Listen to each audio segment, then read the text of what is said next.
भाई इस्लामाबाद थे और वो ही उनके ड्रेसेस जो सिताराबाजी के ब्रांड के ड्रेसेस है वो सीधे थे। बैक एंड पे नदीम भाई बैठे हुए थे। ये सबको पता है, ये ढकी चुकी बात नहीं है। दादी की परमिशन के बाद फातिमा की नैना के पास, वहाँ से उससे जो बेसिक मेकअप की नॉलेज होती है। और अभी भी बारिश हो रही है तो अभी ये खुशगवार मौसम एंजॉय करने मैं आया हूँ छत पे। हाँ, आप कह रही थी मैं छत पे नहीं चल सकती, मैं इतने फ्लोर नहीं चढ़ सकती, आप कैसे आ गई? तो गाइस अभी मैं जा रहा हूँ नमाज जुमा अदा करने के लिए। लोग कैसे हो, ठीक हो? बाहर जो है ना हल्की फुल्की बूंदाबांदी हो रही है, तो चलते हैं भाई नमाज जुमा अदा करते हैं और इतने प्यारे मौसम को भी इंजॉय करते हैं। ये छोटा बच्चा बैठा हुआ था ग्रिल में, ये मेरे बचपन के दोस्त का बेटा है और माशाल्लाह उसके 4 बेटे हैं और ये सबसे छोटा बेटा है। सड़कों का हाल देख के ऐसा लग रहा है कि सुबह से ठीक ठाक बारिश हुई है। मैं तो अभी निकल रहा हूँ नमाज के लिए और आज पूरा दिन बारिश की पेशन हुई है। बारिश का सिलसिला जारी और सारी है और बारिश फिर से माशाल्लाह बरसने स्टार्ट हो गई है। और आज जुम्मे की नमाज अदा करने मैं थोड़ा दूर जा रहा हूँ, मिस्त्री शाह गाजी मज़ार उस साइड जा रहा हूँ क्योंकि वहाँ पर थोड़ा लेट नमाज होती है और बारिश और तेज़ होती जा रही है। माशाल्लाह माशाल्लाह कराची में एकदम से जो ना मौसम चेंज हुआ है। ज़रूरत भी थी यार कि बेहद गर्मी पड़ रही थी और बारिश की बेहद ज़रूरत थी। माशाल्लाह बारिश बरस पड़ी है। तो अभी चलते हैं भाई मस्जिद में नमाज जुमा अदा करते हैं, अल्लाह ताला का शुक्र अदा करते हैं और बाकी आज की जो भी रूटीन होगी वो आपके साथ शेयर करेंगे। फिलहाल मौसम इंजॉय करें आप भी देख के। जुम्मे का दिन हो, इतना प्यारा मौसम हो और बिरयानी ना हो, ऐसा हो सकता है। तो नमाज जुमा अदा करने के बाद हम जाएंगे बिरयानी फोड़ेंगे और एक दोस्त से मुलाकात भी करेंगे।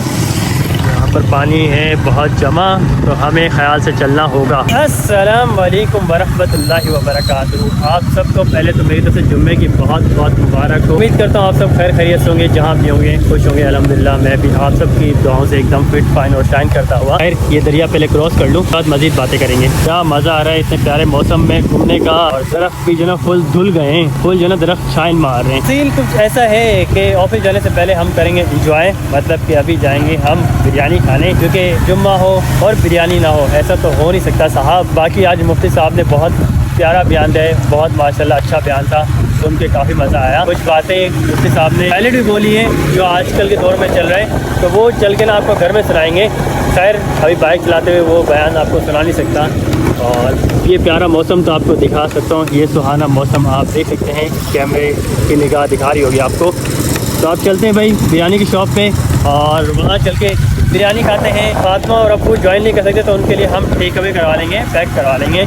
बाकी ये है कि चैनल पे जितने भी नए आने वाले व्यूवर्स हैं, अगर आपको ये मौसम अच्छा लगा है तो वीडियो को लाइक शेयर और सब्सक्राइब लाजमी कर दीजिएगा। यहाँ पर तो भरपूर रश लगा हुआ है, ऐसा लग रहा है सब जुम्मे की नमाज़ अदा करने के बाद यहीं पर आ गए।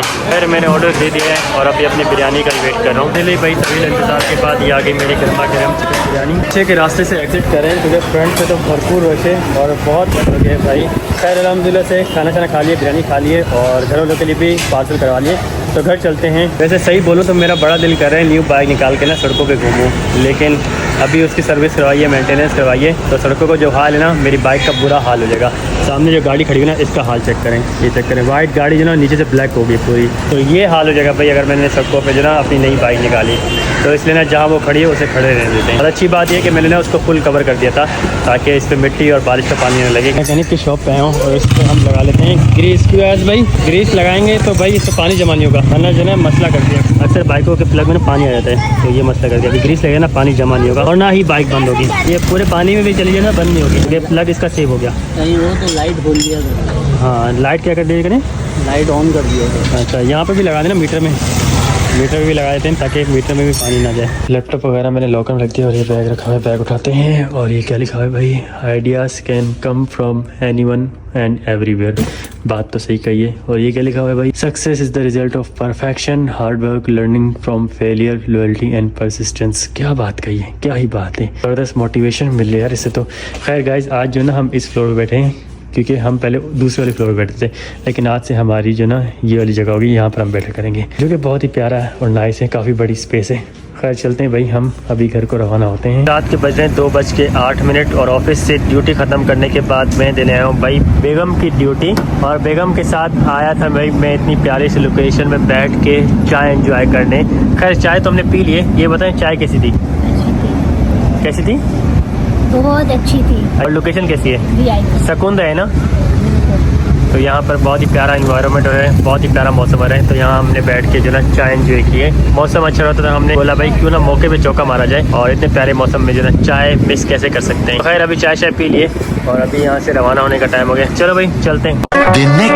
माशाल्लाह सुभान अल्लाह। दोपहर के बज रहे हैं 2 और कराची का मौसम चेक करें भाई, 2 दिन से बहुत ही खुशगवार है। बारिश हो रही है वक्तन फवक्तन और अभी भी बारिश हो रही है। तो अभी ये खुशगवार मौसम एंजॉय करने मैं आया हूँ छत पे और मैंने सोचा इतने प्यारे मौसम में क्यों ना अपनी प्यारी यूट्यूब फैमिली से बातें शातें कर लें, ब्लॉग भी कंटिन्यू कर लें। अभी छठा फ्लोर चढ़ के आऊँ ना तो थोड़ी जो ना सांसें भरी हुई हैं, रिलैक्स होता हूँ और फिर जो ना आप सबसे ढेर सारी बातें करता हूँ। अच्छा जी, सांसें थम गई है, आप सब भी अपनी सांसें थाम लें। अल्लाह का लाख लाख शुक्र यार, कराची में बारिश बरस गई और आप तो नहीं आने वाली नहीं। हाँ आप कह रही थी मैं छत पे नहीं चल सकती, मैं इतने फ्लोर नहीं चढ़ सकती, आप कैसे आ गई?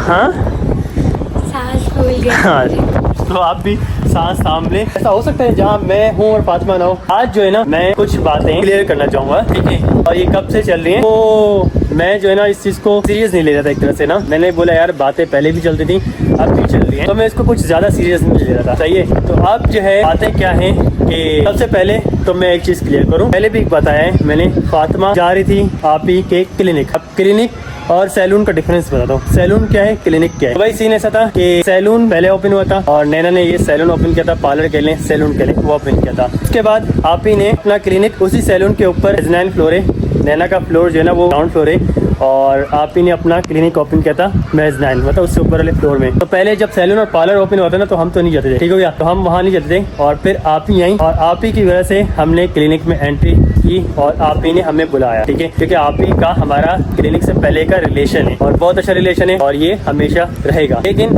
अब सीन ऐसा है ड्यू टू करंट सिचुएशन और जो मसले मसाइल कंट्रोवर्सी चली हुई है जो उरूज पे पहुंची हुई है, तो हमने ये डिसाइड किया कि फातिमा अब अपनी इंटर्नशिप और क्लिनिक में जाना खत्म कर रही है और फातिमा अब से क्लिनिक नहीं जाएगी। ऐसा नहीं है हमारी आप ही के साथ कोई बात खराब हुई है, हमारी आप ही के साथ अल्हम्दुलिल्लाह से बात अच्छी है और ये रहेगी। लेकिन हमारी वजह से आप ही के ऊपर बहुत सारी बातें हो रही हैं और आप ही को बिला वजह इस सब चीज़ों में बहुत ज़्यादा ट्रोल किया जा रहा है, जबकि उनका इस चीज़ में कोई कसूर नहीं है। वो फातिमा को अपनी छोटी बहनों जैसे समझते हैं और फातिमा उन्हें आप ही कहती है, मैं भी उन्हें आप ही कहता हूँ। फातिमा की आप ही तो मतलब मेरी आप ही, ठीक हो गया? तो इसलिए फातिमा का अब से क्लिनिक जाना बंद हो गया है क्योंकि वो आप ही की क्लिनिक जाती थी और आप ही की वजह से जाती थी, ठीक है? और अब जो है ना वो अब से क्लिनिक नहीं जाएंगी। दूसरी बात ये है कि डीडी साहब ने खुद ही ये बात क्लियर की है कि फातिमा जब क्लिनिक जाती थी तो डीडी साहब को ये छूता कि फातिमा यहाँ क्यों आती है, कि उन्होंने सच कहा है, ठीक है? फातिमा यहाँ क्यों आती है तो ये बात उन्होंने अपनी सिस्टर से कही कि फातिमा को तुम बुलाती है, तो उन्होंने बोला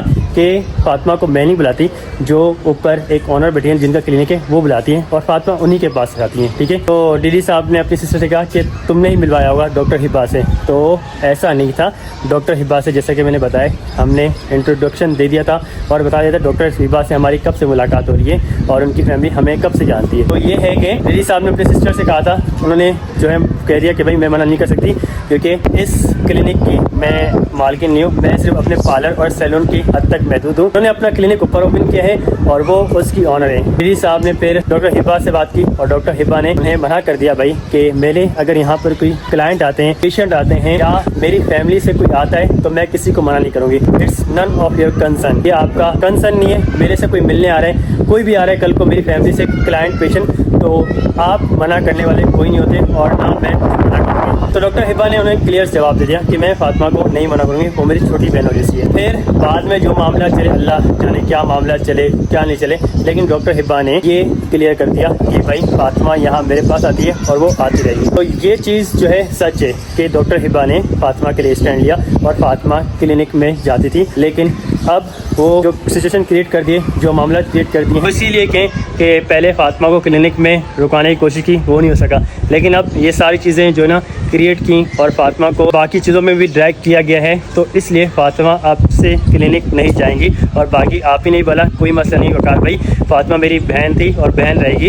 अब मैं एक चीज़ और क्लियर करूँगा, क्या मज़ेदार हुआ वो ये है कि नैना से हमारी क्लोज फ्रेंडशिप, हमारी उनसे बहुत अच्छी बॉन्डिंग, इस चीज़ को भी मैं यहाँ पर क्लियर करूँगा कि ऐसी कोई हमारी उससे गहरी दोस्ती या गहरे ताल्लुकात नहीं है। हाँ, ये चीज़ मैं बताना चाहूँगा कि शादी के बाद जब फातिमा कराची आई थी तो उसे मेकअप की बिल्कुल नॉलेज नहीं थी, ज़ीरो नॉलेज थी, ज़ीरो नॉलेज। तो फातिमा ने अपनी दादी से डिस्कस किया और दादी की परमिशन के बाद फातिमा की नैना के पास, वहाँ से उससे जो बेसिक मेकअप की नॉलेज होती है, जो चीज़ें होती हैं वो समझी। क्योंकि फातिमा को कहीं जाना होता है, शादी पे, इवेंट पे, किसी गैदरिंग में, तो फातिमा को बिल्कुल नॉलेज नहीं थी। तो फातिमा ने ये चीज़ें समझी क्योंकि रुबीना बाजी उनकी पुप्पो है और फातिमा की किसी से कोई दुश्मनी नहीं और फातिमा ने कभी किसी से कोई गलत बात नहीं की और ना ही किसी पे आप पे रिएक्शन दिया है। तो दादी की परमिशन के बाद फातिमा ने नैना से जो भी नो हाउ थी मेकअप से रिलेटेड वो ली, चीज़ों को समझा।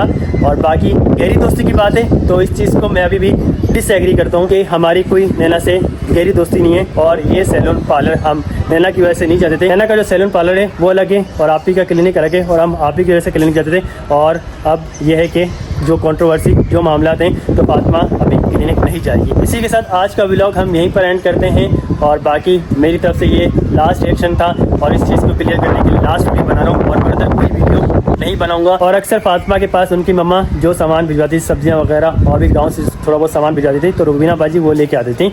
और इसके अलावा नदीम भाई कोई भी मतलब ड्रेस का इशू होता था उसको ऑल्ट्रेशन करनी होती थी। जैसे सितारा बाजी का एक ड्रेस लिया था शूट के लिए, वो शूट नदीम भाई ने सिया था क्योंकि नदीम भाई इस्लामाबाद थे और वो ही उनके ड्रेसेस जो सितारा बाजी के ब्रांड के ड्रेसेस है वो सीधे थे। बैक एंड पे नदीम भाई बैठे हुए थे, ये सबको पता है, ये ढकी चुकी बात नहीं है, जिसलिए मैं ये किसी को एक्सपोज नहीं कर रहा। ये ढकी चुकी बात नहीं है, ऑब्वियस सी बात है, सबको पता है नदीम भाई इस्लामाबाद में बैक एंड पे बैठे थे और जो सिलाई का काम था वही कर रहे थे। और फिर जो है नदीम भाई अभी रुबीना बाजी के घर में रह रहे थे, तो वो फातिमा के रिश्ते में चाचू भी लगते हैं और फातिमा की ना रुबीना बाजी उनकी फुप्पो है, इनसे ना ही नदीम मामू से कोई दुश्मनी है। ठीक हो गया। और नदीम भाई से कुछ एक बार स्टिचिंग का कोई काम था और फातिमा ने कुछ ड्रेसेस ऑल्टर करवाने थे तो इसलिए गए थे। बाकी ये है कि जितनी गहरी दोस्ती बताई जा रही है और जितने गहरे रिलेशन बताए जा रहे हैं ऐसा कुछ भी नहीं है। रिश्तेदारी है, थी, है और रहेगी। बाकी हमारी किसी से कोई दुश्मनी नहीं है, हमारी किसी से कोई ऐसी बात नहीं है, ना ही हम किसी से बात करते हैं और रिक्वेस्ट करेंगे कि हम पे भी कोई बात ना की जाए और ना हम किसी के फैमिली के मैटर में इंक्लूड होते हैं और ना ही होना है। तो बस यही है, यही चीज़ें क्लियर करनी थी और उम्मीद करता हूँ समझने वालों को ये बात समझ आई होगी। अगर अभी भी समझ नहीं आई तो आई एम सो सॉरी, मैं और मज़ीद कुछ नहीं समझा सकता। बस इसी के साथ इस रिएक्शन वीडियो को हम एंड करेंगे। उम्मीद करते हैं आपको पसंद आया होगा, पसंद है तो लाइक शेयर सब्सक्राइब कर दीजिएगा। मिलते हैं नेक्स्ट व्लॉग में, अपना ढेर सारा ख्याल रखिएगा, तो हम याद रहिएगा। टाटा, अल्लाह हाफिज़।